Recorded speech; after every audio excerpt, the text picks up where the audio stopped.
punters, finding the $16 Blue Diamond winner. In fact, the average price of the battlers' winning tips was over $30. This Saturday, Aussie punting battlers are going for back-to-back Oakley Plate winners at odds. That's after nailing the 2- and 3-year-old Magic Million double this year at over 200 to 1.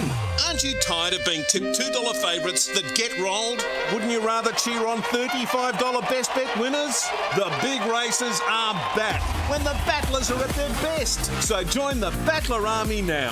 Big races, big record, big odds at AussiePuntingBattler.com. Think, is this a bet you really want to place? For free and confidential support, visit gamblinghelponline.org.au. Hong Kong is racing tonight. Racing! That's right, they're racing tonight at Happy Valley. You can follow the star Aussie trainers and riders like David Hayes. And if you bet on Hong Kong with the tab, you're diving into Hong Kong's massive world pools, known for stable odds and smoother payouts. Catch all the action on Sky Racing and streaming services. Hong Kong racing tonight. Presented by Hong Kong Jockey Club. Is this a bet you really want to make? For free and confidential support, visit gamblershelp.com.au. On RSN Racing and Sport, it's time for the grey areas with Jason Adams and George Ferrugia. The kid was a human dynamo. Are you sure you're talking about George? George of the jungle, friend to you and me. Good afternoon on this Wednesday, an overcast Wednesday. This is Grey Areas, wrapping up what's been a big week, particularly at the Meadows last Saturday night, headlined by semi-finals of the Australian Cup. We build up to the final this Saturday. My name's Jason Adams, and the man that's in red-hot form in all areas, you wouldn't believe it, the great man, G. Ferrugia. How are you, mate? I'm well, mate, and you've just dominated. I'm still in shorts, but you're right. It's bloody cold, isn't it? I am. Yes, yeah. You're cold. Why are you in shorts and a t-shirt? I mean, I had to come from my not in Malta, in-laws' mate. place. Yeah, we're not in Malta. Yeah, it's cold there at the moment. Don't worry. Well, cold for them is about 20 degrees. I had to come from a different part of town, and I thought I was going to miss it, but I got here in time, mate. John Henry, how are you? Yeah, well, thank you. How was your weekend? Did you win on the punt? Did you have? No, I was working on Saturday. So did you have a beer? On Sunday. Did you go to the Elgin? Yeah. Beg your pardon? Did you go to the Elgin? I did, actually. Oh, good. Great pub. All right, for anyone who wants to text in throughout the show, remember you always can. 04... My brain's gone to absolute mush. Johnny turns around, the number's not there. How good are we? I'll get it up shortly. Georgie, your tips over the weekend. It was a total domination. We had Unreal Speed and Excavation salute in the multi at the Meadows. We had Van Wyck win at Geelong on Friday night. Of course, into what is now taking over the world of punting, your obscure outlay with the Indigenous All-Stars getting the chocolates on Saturday night. Didn't they look good, Jace? I saw none of it being at the Meadows. Yeah, I was texting you, mate, saying I think we're home. All right, my brain's clicked. 0416 90 50 52. Yeah, it was good. It was a good weekend on the punt. We had a nice success. We're going to talk about some of the runs, but yeah, can you all class give us a bit of a scare in the last 50 metres against Excavation? But Jace, some of that racing on Saturday was outstanding. I think there were some very, very, very good runs, and I know we'll go through and speak about some of them, but it was a great night of racing. Yeah, indeed it was. We got the best of every sort of aspect, didn't we? We got the best sprinters strutting their stuff. We had the Rookie Rebel Prelude, heats of the Fanta Bale Stays. Unfortunately, it was a bit cold, and I think particularly when we speak about Vincent Bale's win shortly, I mean, he got the worst of the conditions by far. So I'm happy to put a line through the time he set, the numbers around him, because, I mean, being there at the time, it bucketed down before that. The tractor didn't have a chance to get out there and map the track. So I've heard a couple of people say this. Tom Savalas had Dacey's Rory in the race, and he said, I really rate Vincent Bale's run on the fact that because of the downpour, like he said. So he probably got the worst of the conditions.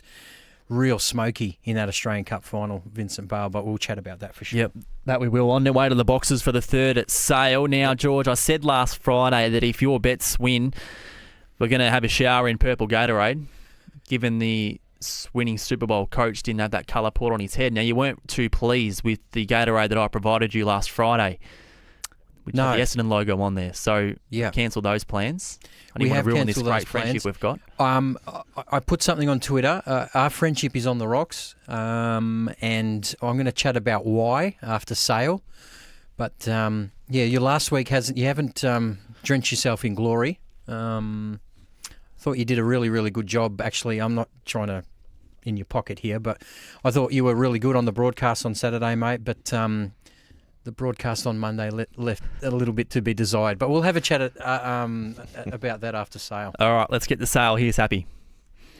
Okay, guys, have a great show, and it's $2.20 for Select Cash over Dr. Buck. What else we got? $5.50 for Supermax. A feeling there was a greyhound many, many years ago, Supermax, who was very, very talented, going back a long way, and very quick at Cranbourne. $2.20 Select Cash. $2.40 Dr. Buck, Supermax at $5.50. Okay, they're moving into the boxes for the Roddy Security. It's a 300 plus ranking meeting. Don't forget the main quaddie, always fun to have a quaddie.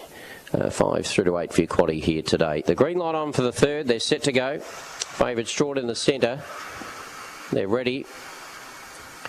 Racing, Dr. Buck came out only fairly. Showing good dash was Roscoe's Dream. Going up was Jade's Hot to be second. Supermax gets to third. Fourth there was Hurricane Lucy. On its outside was Warrior Ann, a length and a half. Dr. Buck Select Cash as well out of it with Bomber's Luck now. Coming up to the home corner, narrow leader Roscoe's Dream. Angling on the outside was Jade's Hot. Jade's Hot coming after Roscoe's Dream. Roscoe's Dream still a length clear. Roscoe's Dream beats Jade's Hot, Supermax third. Then Dr. Buck and Select Cash. Well out of it, Hurricane Lucy. Last couple, Warrior Ann and Bomber's Luck now, and the time is around 25.03. So the red leads all the way. Roscoe's Dream for Leanne Burke, number 1 by Fernando Baldam Slippery. And it was fairly slippery, winning by just over a length on the line. 5.34, 13.90, 25.02, 11.13 is the run. And the interim numbers here got a 1.634. Interims 1.634 on the third at sale. And race 4 today goes at 12.26. So that's another trifecta to Paul Hammond there. And in the next that he just spoke of at 12.26, he's gone 8, 2, 7 and 6. Number 1, Roscoe's Dream, $14.40 and $4.40 the place. Number 6, Jade's Hot at $3.80. 3, Supermax third, $1.90 and 4, Dr. Buck. The Quinella paid $103. The Exacta $218. Paul Hammond's trifecta, lads, $687. Happy. And the first 4 paid $2,091. The running double 6 and 1, $35. Hey, nice. Go Hap. Go Hap. Speaking of tipping performances from race callers. Are you still there, Hap? Yeah, I am, but I'm disappointed we didn't snare the first 4 guys. Well, That's the trifecta. trifecta, 687. Off you go. Yeah, that's all right. I'll take you out for dinner next week, John. We'll go to the steakhouse. Heard that before. won't happen. Okay, boys, back to you. Pat on the back to Hap. And I'd tell you what, speaking of tipping performances from race callers, our good friend, Mr. Nathalia. Yeah. Daniel Hibbard. Monday at Shepparton, he's tipped 9 out of the 13 races. He's got the Quaddie Blanc. His best bet, Rose of Saturn, won at $6 on the Billy Goat, being the tote. And he's tipped the winner of race 1 at $10. His last line in his message to me, good night, everybody. Oh, damn. Showmanship. Mr. Nathalia can do it all, that man. Fantastic. Well done. Well, it pays to listen to RSN, right? We got Happy doing his job here. Dan, obviously, with tipping winners. Your dart selections are going to get better, I'm sure of it. So we'll see how we go. Now, this is the bone I got to pick with you, and there's. All right, I'm not sure which go. way the friendship's going to go here. First, you come in with that stupid Gatorade bottle with the Essendon thing, which you know they're my arch enemies. Big cross for that, Jace. Then on Monday, you tell the world that there's going to be a box draw at 3:15. You and the great Corey Smith. So I said, you know what I'll do? I'll go and pick up the kids early. Got to school. They break at about 3:30. I'm sitting there 3:15, 3:18, 3:23, 3:26, 3:28. No box draw, just a plain screen. So I said, I know what's going to happen here. As soon as this bell's going to ring, your 2 ugly mugs are going to appear, and then all of a sudden it's going to happen. That's exactly what happened. So, what do you want to please explain or something to you? Or? Well, first of all, if you say 3:15, make it 3:15. The other thing is, you don't know my son. He walks out with not a care in the world, like a kid in a cartoon shop. He's dropped his lunchbox. His bloody water bottle fell over. I'm trying to help him put stuff in his school bag. I've dropped my phone, and it sort of landed. I cracked it, as you can see there. Cracked it on the floor. It landed Because of straight. me. So you are still talking. You two are still talking. Then this stampede of kids come past, kick my phone. So I've gone to try to grab the phone. Nate's teacher comes and talks to me about some bloody book report. Then another parent of another child said, I haven't seen you in a while. We should catch up for dinner and all this sort of stuff. I'm trying to watch the thing. Marby old Charles dropping marks. I've just lost my mind in the space of 5 to 10 minutes. The only normal part of it was Marby old Charles. That's the life of owning a greyhound. It's always in these Group 1s. These So- small problems that happen in your life just become world-ending. So I thought, I'm going to really have a crack at Jason here. But in fairness to the Meadows, they got on the front foot and said, listen, we're having some technical issues here. Because I tried to speak to some others that were watching the box draw and they said, no, it's glitching for us too. So I know it wasn't your fault. And I say this only because... What do you mean you know it's not my fault? How do you know that? Were you doing the technical side of it? I mean, Mate, I'm the producer, tech guy, talent, All right, well, editor, publisher. friendship is It on didn't the go to line plan. there. Okay, See you, lady. So there was only 3 things I could come up with for the lateness. One, there was a asteroid hurtling towards Earth and you guys were panicking. That clearly didn't happen. There was a hair emergency because I know you like your hair. You know, how's your father? It's got to be in a perfect Corey way. Smith was hungover. Or Corey Part of it. Smith had a AFL fantasy draft emergency that he needed to attend to. They're the only 3 things I would accept. So you just need to improve a little bit on that, mate. But in all seriousness, I love the way you guys are doing these box draws. When they work. When they work. Yeah. Because I think it adds a little bit of intrigue 48 hours after the event or a little bit before. And then we've still got 5 days to do the box draw. Talk to me about that. I mean, we're going off topic here. We need to get into Saturday night. But, I mean, I battle myself, and I'd love for people to text in as well, 0416 90 50 52. What do you want with live box draws? Do you want them done on the night? Do you want a big deal made out of them? Because to me, once they're done, they're done. I don't think there's going to be a No one's going to watch answer. something back. You know what I mean? Yeah. So what do you want? Well, I think a lot of trainers would say, let's get it done tonight. I don't want to wait and have to have 2 nights sleep before I know where I'm going to draw. But I love the way you guys present it. I think it's fantastic. I think it adds some professionalism to it. Even though there were some glitches, for the most part, you guys do Is it just of interest to the people engaged, or yeah, I just everyone? love seeing the banjo thing. I think that if you're not on track, it gives you an opportunity to. When I was working at the Meadows, I still used to live stream through Facebook for people that weren't on the track that could still see the banjo and all that sort of stuff. But you guys know what you're talking about, and I think running commentary once the box draw happens.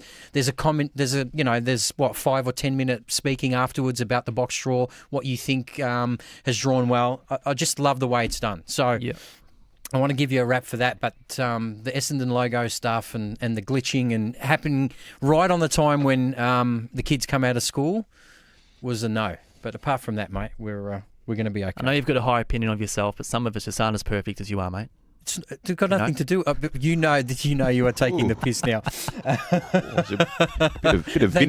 Bit of vinegar on that. It's just there was too much happening. Now, who plays a practice game at 2:00 as well at Cardinia Park? So sorry, mate. How did the Hawks go? They lost. Okay. Yeah. Means nothing in the middle of Feb. Yeah, I know, but we're going to have this conversation again in 15 days when you spank us at the SCG, and then, Is that 15 days away? Yeah, not that I'm counting, but yeah. Goodness gracious. For a reminder, those texting in 0416 90 50 52, a message from possibly our biggest fan of the show and number 1 ticket holder. Boys, what can I say? I gave you Tim Zoo at $23 2 weeks ago and you dismissed him. Then gave it to you on Saturday saying $5 was a good price. Do me a favour and dismiss him in the Australian Cup so I can get great odds on him again. Thanks for giving me no chance in the last 2 times. That's Tim from Kilsyth. I knew Tim was going to come back to us. The show wouldn't have been the same without that coming in. Have you seen 2 bigger runs back-to-back at the Meadows than Tim Zoo? Incredible. No. And he's got another challenge again. He's drawn box bloody 8. So anyway. Another one. I want the box draw on Channel 7 with Peter Mitchell announcing each dog as it's drawn. That's pretty good.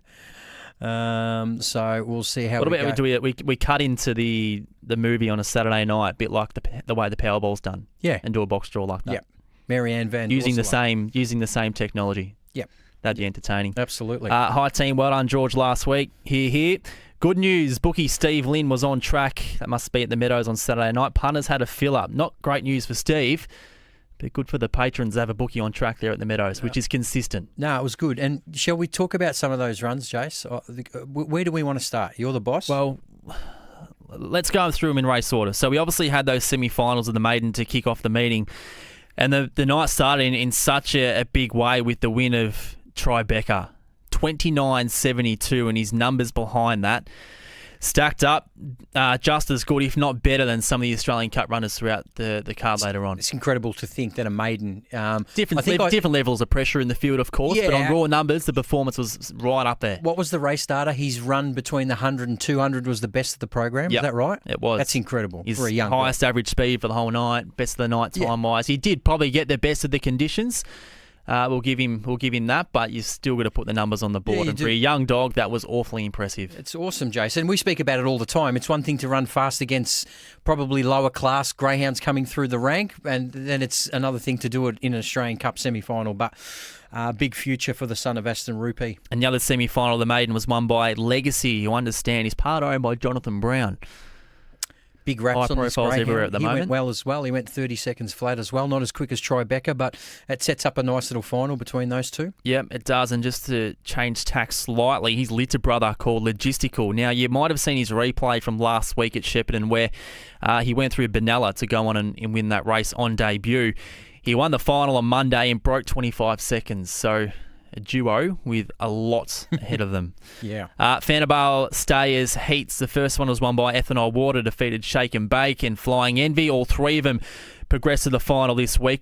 Talk to me. What did you think of Ethanol Water? It was just so stop-startish, wasn't it? She jumped really well. Her own doing or just the factors of the race? Yeah, I don't think there was a lot of interference, was there? I mean, she jumped to the front. She got challenged early. Who challenged her early? I forget. I think it might have been Valletta Diva up there and Flying Envy. Flying Envy as well was pushing forward, took the front, and then Flying Envy led with a lap out. Then looked like she was going to run all over the top of the two greyhounds in front of her. Got into a little bit of trouble again, and then it was a monumental effort to come and win because she wasn't running 43.10, Jason. She still ran 42.73. So we've spoken about her being the best stayer in the country, and since that point, there was that run in the Zoom top. I don't know. I don't know what to make of it. I don't know. Like, can she do it this week? Probably not.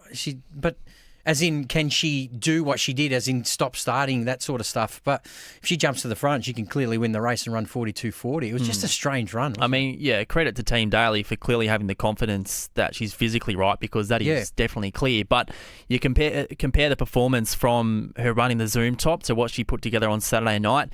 Her last 100 metres, there was between 6 and 7 lengths difference. Yeah. Just in that period of the race. Yeah. So it's between the ears. It's got to be. Yeah. Yeah. Yeah, so that's the concern. Is she able to do that and still beat this field? Because it steps up a notch on Saturday night. You're into another Group 1 as one of the biggest and more successful owners that the game has to offer. Groove Bird won Fanabale Stayers Heat 2, defeated Irish Millie, who also progresses. You gave her a plug for her PB that she set in the Zoom top despite being beaten, and she's lowered that on Saturday night. Yeah, she went really good. Yeah, she jumped to the front when she's able to dictate terms and doesn't have too much pressure on her. I think she's certainly a capable type. Really proud that she's made 6 Group 1 finals. Hopefully we can win one, Chase, but it's not going to be easy because we're going to talk about the next heat winner. Do you head out there on Saturday night, or it just becomes a bit too common, a bit too hard to head out there when you make so many of these races? I tell you what, you're in form in regards to the cheeky meter today, but no, I'll certainly be out there on Saturday night, mate. Magnificent. Sure. All right, Heat 3 was won by Unreal Speed, defeated Late Night News and Passmark, and I mean, it's hard not to be taken back by the way he's performing at the moment, and he seems to be getting better. Although he's only had 2 starts since returned from that long spell, but geez, he looks good. I think of the top 3 greyhounds I've seen run, he would be in the top 3 runs of the night. When he ran around that first corner, and we spoke to Robbie about that, he can look a little bit gangly, use a little bit of the track. He certainly doesn't rail. He was about 4 or 5 wide, Jace. Had to work hard to get around them and still ran 42.48. That's a pretty special run. I think if he gets any ounce of luck in the final, I think the only greyhound that can beat him is Ethanol Water, on the back of what I've seen. Rookie Rebel Prelude, won by Paul Vortex, defeated Stomping and Warm Cockles. They both progressed to that Group 1 final this Saturday night. We'll touch on that later on.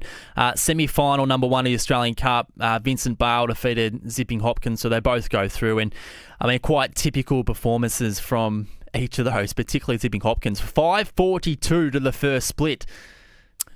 Well, I think it's incredible that we had a Australian Cup semi-final where the leader ran 5:20. And that was Dacey's Rory, who put his head in front and then just couldn't get across. You don't often see races of this class where 5:20 gets it done, or at least gets close to getting it done. Usually it's at worst 5:15, 5:13, 5:12, Jay. So that was the first surprise, but as we said, there was a little bit of a downfall. In fairness, even with that downfall, that's the one area I think the team Grenfell will want Vincent Bale to sharpen up a little bit. He went 5:22 early. They'd want him to sort of get to that 5:15 mark, because then he'll be able to probably cross the greyhounds inside. And we'll talk about this on Friday as well. But that's the only area of concern with Vincent Bale to me, because the rest of his race is just incredible. His win was fantastic. He blew them away. And just adding to the impact of the weather at that point in time, I mean, going back through the data, I mean, every section of the race, he just wasn't a part of the top 10. So that is so unlike Vincent Bale when he gets clear like that. So whereas aesthetically it looked top 10, didn't it? Aesthetically it looked, and generally top when he 5. performs like that, top of the tree, no stress. Semi-final 2 won by Mapunga Tully and Flying Zulu, and this was a great battle, wasn't it? I mean, we saw something similar going back to a few weeks ago at Sandown. The tables were turned this time around, but Mapunga Tully crossed him early, and it was pretty difficult after that. I think we said on radio that if she finds the top, Jay, she'll be tough to beat, because all her sectionals are quite good, and she showed that again on Saturday night. I was really proud of her run for owner Barry Smith, because she had to work really hard to get across from Flying Zulu, and I think there was a bit of a bump there, and she kept chasing hard. And as I said, and I stick by it, I'm not saying she's going to win on Saturday, but she's a different dog now than what she was 8 weeks ago. She's just racing with a whole lot more consistency. So that was a terrific victory. The penultimate of the semi-finals won by Tim Zhu, and I mean, it was just identical flashbacks to what we saw the week prior in the Temlee, where even watching the replay, I mean, you pause it down the back straight, and everyone in Australia, I'd say, would think that he's unlikely to win this race. And both weeks, he stormed over the top of them. That last 50-metre burst from him has just been enormous. It's akin to a couple of cyclists in a velodrome where Hotel Whiskey One's the lamplighter saying, just follow me, Tim, right through, and I'll tell you when to go on the home straight, because he's been led by Hotel Whiskey One in both runs and just powered to the line. And again, aesthetically, it looks so good, that race, because his last 50 metres is just incredible. And again, he's beating dogs of the calibre of Deadly Avenger and Smooth Plain, Fred Rose, Hotel Whiskey One. I mean, it's not like he's doing this in Grade 5 company. He's beaten some of the best greyhounds in the country in the last 2 starts. So he deserves to be in the final. Not since 1993, and it's only been done once, Jay. So what's that? 32 years has a greyhound gone back-to-back in an Australian Cup. He goes from box 1 to box 8. He's handled wide draws in his last 2 runs. Can he do it? That's the big question. Should we change our opinion on what is a suitable draw for Tim Zhu? And I mean, not only because of his numerical results over the past couple of weeks, but the way that he hooked the outside in the home straight to get around those other greyhounds. Are we concentrating too much on his need to be drawn down towards the inside, or is it still a relevant point? Yeah, I don't think we're concentrating on it too much, because I mean, at the end, he still run 29.91, and come Saturday night, Jace, 35 degrees, track will be beautiful and balmy. You're probably going to have to run 29.60. Is he capable of running that? Yeah. Is he capable of running that from box 8, where we know 95% chance that he's not going to lead on that first corner, maybe even higher? So that's been our concern and continues to be our concern. Not that he's had luck in his last 2 weeks. He's earned those wins. He's been unbelievable. Probably the runs of the year in the last 2 weeks, but would they rather box 1? Of course. Absolutely. Absolutely. Deadly Avenger, the other one to progress out of that semi-final. He had the fastest time to the first 20 metres of the finalists this week, so he's got that up his sleeve. And Jay, sorry, he's done that a few times now. He did that at Albion Park, where he came off the mat 2 in front. He done that last week as well. He's ready, this dog. He's ready.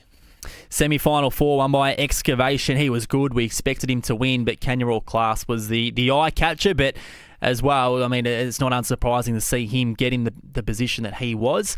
particularly over this distance. Yeah, interesting to hear Luke Thompson speak about the preparation for excavation. Probably hasn't had the ideal preparation, and you could tell in the last 50 metres. So again, I think Saturday's climate works in his favour, Jace, because it's warm, it's balmy, it's going to suit those front runners who are capable of running 29.5 and 29.6, and he's certainly one of them, and why I think he's favourite. Yeah. And Kenya All Class? Big performance from him. He's had the fastest last time 100 metres. One of the top 3 runs of the night, for sure. Absolutely. I think Kenya All Class, Tim Zhu and Unreal Speed were the top 3 runs of the night. But to give that much of a start and run down a dog like Excavation down to half a length or whatever it was is just unbelievable. Unbelievable. We'll speak about the box draws and how they look for each of these contenders soon after the 4th at Sale. In the meantime, text message has come in from JM from the Glen. Boys, watch me follow in Tim from Kilsyth for the first time this week and have Timmy Zhu do absolutely nothing after he's run down my picks 2 weeks in a row. That is stiff. By the way, long-time listener, first-time texter, this show is the best thing since prime Jason Lincoln on the catching pen. We need a daily show. That's one of the great texts this show's ever seen. Message. G'day to Link if you're listening, the mad Seinfeld fan. Yeah. He is. Okay. Race 4 Sale. Paul Hammond, who dominated the previous from a tipping point of view, is with the pink here, who is $2.30 at this point in time. Let's get the happy for race 4. 2.30, the favourite, Paul Carson for Rob Camilleri, who won race 2 with Port Denver. The early quaddie numbers are 3 Bells of Victory, 6 Port Denver, 1 Roscoe's Dream. Some pretty decent dividends through that early quaddie. $2.30 Paul Carson's the clear favourite. 3.30 Skywalker Rose for the Chignall Kennel. It's by Whiskey Wright. Is at 3.30. 6.50 third pick is My Pel Pedro. And getting out to $10 for Nicky's Secret. So they're getting set. Race 4. Don't forget the main quaddie will kick off the race after this, 5 through to 8. And they're getting set for the 4th, this being a 300-plus ranking day at Sale. But there's some reasonable greyhounds running here this afternoon. And the green light is on race number 4. We're set to go. They're ready. Racing, Paul Carson about third away, showing some dash was Minter Shimmer the inside. Going up in the centre was Hannah's Avatar, and putting the pressure on now was Paul Carson. Just off those My Pel Pedro. Around the outside, Bombers rocking. Well out of it there was Go See Ian. Nicky's Secret and Skywalker Rose. Up around the corner though, it's Paul Carson, about 3 lengths in front. Hannah's Avatar trying hard, but it's Paul Carson, a double for the Camilleri Kennel. Wins by 2.5, Hannah's Avatar, and then My Pel Pedro. 4th Go See Ian, then Minter Shimmer. Well back there was Nicky's Secret. The last couple, Bombers rocking, and Skywalker Rose, and the gallop there is around 24 and 84. Well, jumped around second, Paul Carson, and then took over at the middle stages. Has been far too good for them here. And the splits on the race are 5.38, 13.84, 24.83, run in 11 neat. Number 8 is the winner in Paul Carson for Rob Camilleri by Yozo Bale Quinabale. 4 second, Hannah's Avatar. 6 is third, which is My Pel Pedro. And number 1, Minter Shimmer, winds up into 4th. So it is 8, 4, 6, 1. It's 3 lengths by head. 8, 4, 6, 1 on race number 4. And the first leg of the quaddie guys goes at 12.42. And in about 4 minutes, when the guys wrap up grey areas today, we're going back to Paul Hammond to preview the rest of that meeting, including a quaddie from Paul starting race 5. So keep that in mind. That's only a few minutes away. 8, 4, 6, 1, number 8, Paul Carson. Favourite at $2.30 and $1.30. 4, Hannah's Avatar, $3.10. 6, My Pel Pedro, $2.50. And 1, Minter Shimmer. The Quinella, $20. Exacta, $25. Trifecta, $93. First 4, $634. Early quaddie there today, $403 for 3618, and the running double 1 and 8, $113. Jason and George. Speaking about the Australian Cup to be run at the Meadows this Saturday night, semi-finals run and won last Saturday. The box draw, George, what have you made of it without spoiling the party with your tip, which will feature on Friday's show? What are your first impressions with the way it looks? Yeah, just so much speed drawn off the track, Jace, I think, especially sort of, 4, 5, 6. That's where the speed's going to come, a lack of speed in 1 and 2. So, as I said, I'm sort of, without giving a tip, I'm sort of leaning towards those front runners, and whoever one of those can get to the front, I think is a huge chance to win this race. I just think it's really hard to run down dogs on those balmy nights where they're running almost their PBs, Jay. So what did you make of it? I don't necessarily agree with the leader being the dominant chance. I think there's going to be a real pocket along the fence for these greyhounds who have no speed, the likes of Zipping Hopkins, Kenya All Class, because Mapungatully is going to show pace from 4 and hang in that middle part of the track. So if Zipping Hopkins possibly the outlier where there's just no chance to be punching up early on. But for one like Kenya All Class, Vincent Bale, I just feel there's going to be opportunity there after probably 60, 70 metres. I just think Jace, that those front runners that I'm talking about have PBs of around 29.6. Yeah, I mean, if Mapungatully leads and runs 29.6, you just can't beat her. Yeah, it's not like, say, Hotel Whiskey One, who's a terrific greyhound. There's always an opening there because he might be a 29.8 dog, whereas these... I'm not sure they can get run down because none of them are really weak, are they? Excavation, Deadly Avenger, Mapungatully are the 3 we're talking about who can show that early speed. Well, they're probably the same thoughts we had for the Temley. Yeah, only they're stronger than Hotel Whiskey One in that last 50 metres. That's the thing. I mean, that Flying Zulu Mapungatully run was unbelievable to watch because he just never let up in terms of pressure, and she sort of just kept kicking, didn't she? So, yeah, indeed. All right, we might touch on the other 2 races on Friday, being the Fanabale Stays and also the Rookie Rebel. In the meantime, Georgie, I saw there was a reasonable card at Sandown tomorrow night, a little bit light on numbers, but doesn't change the fact there's 12 winners to be found. So what have you got for us?